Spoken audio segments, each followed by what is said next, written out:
शंकराचार्य भगवानक 75वीं प्राकट्य दिवस 11 जुलाई 2018 का हरिपुर बक्सी टोल में मनाओल गई छल।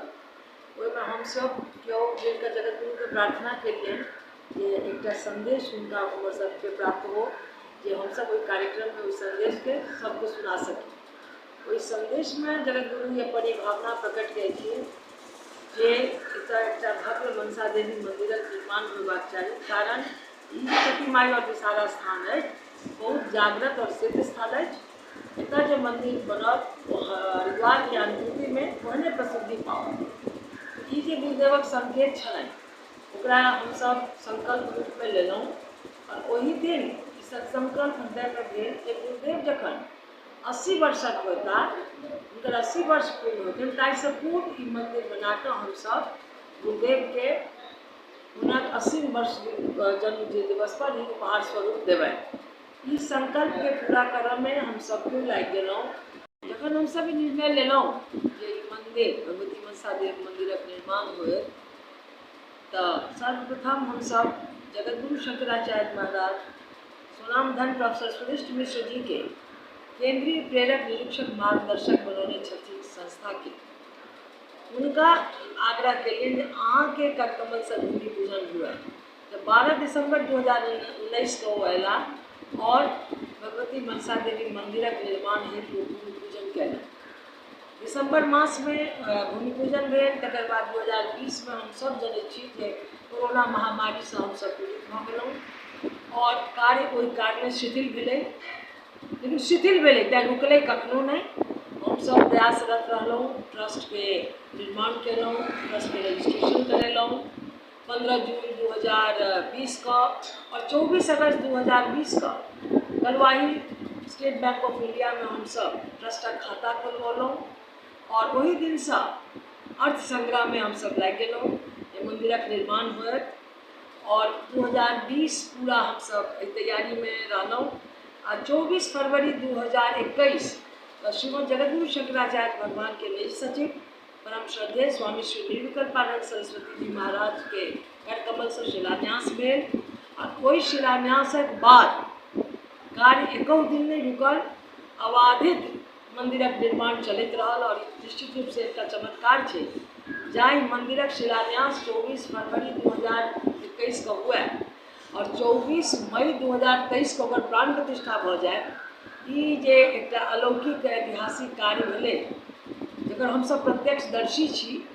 अनुभव है हमर सबक कतेको मंदिर निर्माण होइ छै, ओहिमे देखल जाए छै जे पहिने लोग अर्थ संग्रह करैए आ जौन अर्थ आयल ओहि अर्थ लऽ कऽ मंदिर निर्माण करैए।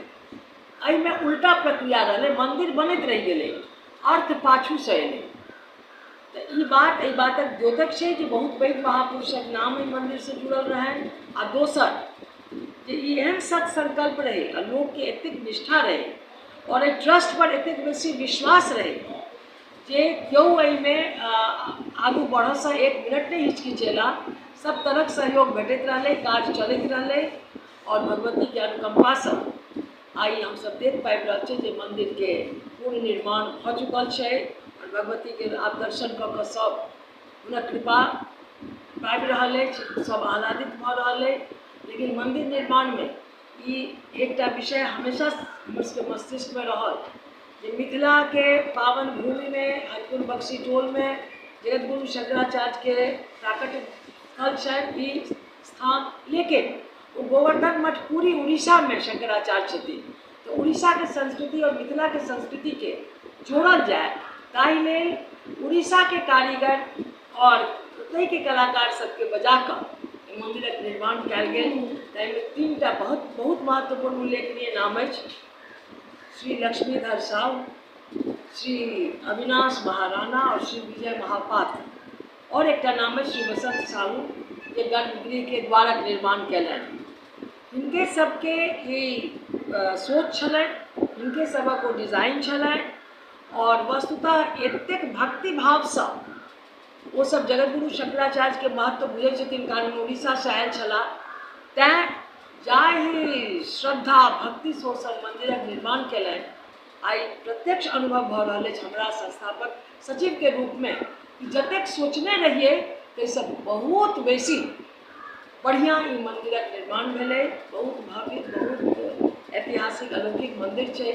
जे केओ अबै छथि एखन श्रद्धालु एहि मंदिरमे घंटों मोबाइलसँ ओकर चित्र लै छथि, ओकर कलाकारी पर मुग्ध होइत रहै छथि। ई देख देख कऽ हमरा सबके बहुत प्रसन्नता होइए जे जगतगुरु शंकराचार्यक आशीर्वादसँ एतेक पैघ कार्य मिथिलाञ्चलमे भेलै जे नहि कि सिर्फ मिथिलाञ्चलमे बल्कि बिहारमे और भारतमे बल्कि नेपाल कहब। एतयसँ जगत जननी जानकीके मंदिर जनकपुर 55 मिनटके दूरी पर छै।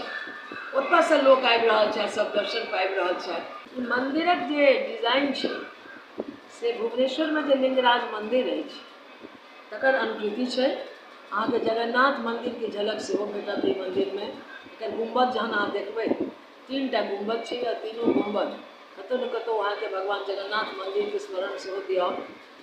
और एकर सबसँ पैघ विशेषता ई छै जे ई मंदिर देखऽमे एखन अहाँके लागत जेना पाथरसँ बनल छै। वस्तुतः बनल ई ईंटासँ छै, लेकिन एकरा पर जे रंग भेल छै और जे कलाकारीसँ एकर फिनिशिंग छै ओ बतबै छै जे कतेक नीक ढङ्गसँ एकर निर्माण भेल छै।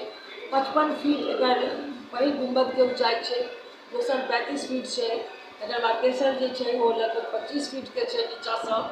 और ई तीनू गुम्बदक निर्माण जे भेल अछि ताहिमे जतेक मूर्ति उरेकल गेल छै, जे ओकर स्थापत्य छै ताहिमे 2 गोटाके नाम बेर बेर अबै छनि। एकटा लक्ष्मीधर जीके जतेक ईंटाके काज छै से हुनकर कयल छनि, और जतेक मूर्ति निर्माण कयल छै ओ कयल छनि अविनाश जीके। अहाँ मन्दिरमे जाके देख सकै छी, एकरा कतहु बीचमे कोनो पिलर नहि छै।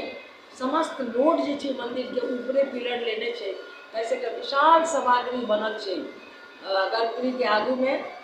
और एहिमे अहाँ जखन मूर्ति सबके देखब तऽ 10 महाविद्या छथिन, नवग्रह छथिन, लक्ष्मी गणेश छथिन, नवदुर्गा छथिन, स्कंद माता छथिन, स्कंद भगवान छथिन। तब मिला जुला कऽ 47टा मूर्ति एतऽ अहाँके देखऽमे आओत जे भगवान भगवतीके छथिन, जे कतहु ने कतहु परिकरके रूपमे, पार्षदके रूपमे भगवती मनसा देवीके शोभायमान कऽ रहल छथिन। एहन मन्दिर हमरा दृष्टिमे नहि पड़ि रहल अइ कतहु छै एखन मिथिलामे और बिहारमे। अन्य स्थल पर हेतै, लेकिन जे केओ देखऽ अबै छथि ओखन एकर सुन्दरता पर इएह कहै छथिन जे अलौकिक अछि। और एहि मन्दिरमे 2 करोड़के राशि एखन तक लागि चुकल छै। किछु एखनो देनदारी सब बाकी छै जकरा पूर्ति कयल जा रहल छै।